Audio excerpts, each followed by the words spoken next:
Hey guys, in this video, we're going to cover the right type of structure for private lenders. Like real estate investing, private lending is not a one-size-fits-all business. So you're going to want to learn about how to structure your private lending activities. Now, if you want to know more about how to properly structure all of your real estate investments and protect your assets, you can register for our free tax and asset protection live event at the link below. All right, now let's get started on what it takes to be a private lender from the entity planning side. Okay, so first off, if you're thinking about getting involved in private lending, you need to know whether or not you want to have active income or passive income from your lending activities. Now, both types of income, there are benefits to passive income, and there's also minuses to passive income. Same with active income. So depending on where you're at with your private lending activity, you can actually possibly have a combination of both. And what drives that? Well, what we're looking at when you're becoming a private lender to create active versus passive income, it's really going to come down to the entity that we choose. So if you want active income from your private lending activity, then you're typically going to want to use an entity that's taxed as a corporation. You want to make it an active business. So that income that you're generating, the interest that's coming in here and the points that you're generating off of here, they're coming into this corporation, and then you're paying yourself out a salary from that corporation. Now, why is this a positive? Why would you want active income as a passive lend or as a private lender? Well, because when you set up your income to be active, then it opens up opportunities for you for taking certain deductions that would not be available when the income's passive. It also allows you then to contribute to a solo 401k, so you can start putting money aside into a tax-deferred or tax-free retirement plan. So for private lenders who are looking for the opportunities to fund retirement plans and they want deductions that come from running an active business, then you should be looking at structuring your private lending activities through an entity that's treated as a corporation. Now, if you want it to be passive in nature, so you don't have it as active income, then what I would suggest you do is you create a limited liability company.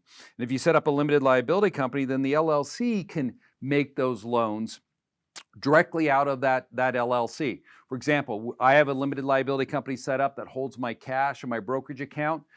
Just this last year, I had a friend that came to me and he needed a bridge loan on a deal that he was putting together. So I loaned him the money from this limited liability company. The points and the interest were paid back to the LLC. That is passive income. So if I wanted to make it active, I would have set up an entity that was treated like a corporation. So that's the first thing you need to consider as a private lender. What type of income do you want? Now, the second thing you want to look at, if you're a private lender, you should be considering what types of loans will you be making with your private lending activity. That is, are they going to be straight up interest loans, or are you looking to get something more out of the deal?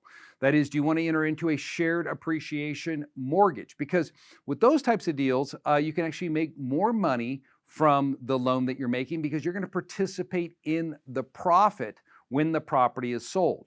And so when I'm looking at that type of income, it may be that I want to bifurcate it out. So if I'm going to do a loan where it's a part, what I'll call SAM, shared appreciation mortgage. And I have another video on that. If you're not familiar with the topic, check out the other video on my channel that talks about the shared appreciation mortgage. But if you're going to do that, maybe you want that interest income flowing on the passive side, and maybe you want the SAM money flowing to the active side. So what you could really do is this. I've worked with private lenders before where we structure them where they have an LLC set up and they have a corporation, and then when they loan money, so let's say we're loaning on this property over here, the shared appreciation mortgage interest will come back to the corporation and the straight interest will run to the limited liability company. So we can move the income to where it's most effective for us. So knowing the types of loans you're putting together are going to be important so you structure this business correctly. Now, the third thing that I look at if you're a private lender is whether or not, as a private lender, are you going to go this alone, or are you going to be working your loans with other investors? So what I mean by that is, let's assume that I have a friend here that wants to go into the private lending business with me. In fact, I was just talking to an individual. I told him, hey, I'm going to get more active in private lending here in 2023 because I see a ton of opportunities. And so what we're going to do is we're going to create a limited liability company right here. We're going to set up an LLC. And let's say he puts in $200,000 and I put in $200,000. So you might say, all right, so then it's a 50-50 split here on the income that you're generating from your private lending activities. Well, that's not necessarily the case. You could actually structure your LLC to reflect the nature of the activity. That is, if I'm going to be the one that's working all the deals and finding the deals, maybe I want to set it up where the points get paid to me and the interest gets split between the two of us as members in this limited liability company, because that reflects the economics of the situation. So when you're working with other people in a private lending type structure like I've just shown you, don't think that everything has to be split equally between the two of you. You can actually draft your LLC operating agreement to provide for different breakdowns on the income. Points get paid this way, or maybe the first amount of money that comes in is going to be paid to member number one, and then it's split 50-50. So there's even more detail we can actually put into there. So let's say I was doing a loan and it has 3 different layers. So maybe on a loan I have points that I'm collecting. I'm also collecting interest, and I've also got a SAM involved in it. So here's where you could even get even more complicated if you wanted to. You could state that the points go to this investor, the interest gets split 50-50, and all the SAM money goes over to this investor over here, or this member of the limited liability company. And so I've created multiple structures before for people who are private lenders, where maybe they even have, they've got 3 individuals in there, and each of them have their own concern about how they want to make money from their investment into this company.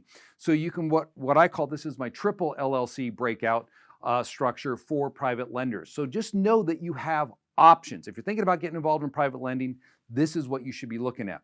Now, if you want to make it tax-free, so if you want to be a tax-free private lender, then consider using your solo 401k, or you could set it up through your self-directed IRA. So if you're going to do that, I highly encourage you to create a limited liability company to run this activity through, and do not just do it through your self-directed IRA or your solo. You want to set up an LLC that you're the manager of, that's owned 100% by this IRA. And then what you'll do is you'll move your money into the LLC, and then your LLC will start issuing out the loans.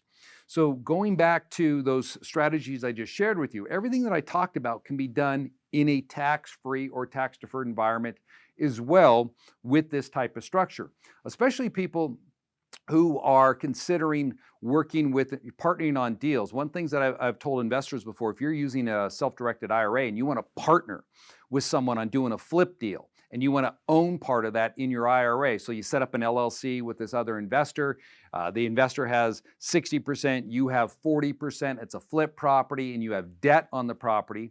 Well, if you watch some of my other videos on my channel where I talk about the problems with self-directed IRAs, that's a problem, because you're going to be taxed on that income because there's debt on the property. Yeah, your IRA will pay tax. How do you eliminate that? Well, rather than being an investor into that property, you become a lender. You loan them money, and you loan it under that shared appreciation mortgage strategy that I have a video on, so that now you're getting paid back interest, is the way it's classified, rather than being an equity owner in the deal. So there's lots of ways to do that if you're going to be a private lender. I think this is important because with what's going on in the market right now in 2023, there's going to be huge opportunities for people to get involved in private lending. I've seen it before after the last downturn that we had in real estate, and this is going to be another opportunity for you. Hey, if you want to learn more about this in detail, I want to invite you to our tax and asset protection event that we hold. The links is below. You can register for it, where myself and my partner Toby Mathis, we go into various strategies using LLCs, corporations, land trusts, residence trusts, to put together deals like I've been showing you here, owning residential real estate, commercial real estate. We've got you covered. And then we're going to show you how to reduce your taxes from the money you're generating from those business activities. And more importantly, you're going to get your questions answered, because I'm bringing my team with me to that event where they'll be there answering your questions live. Guys, I hope to see you there.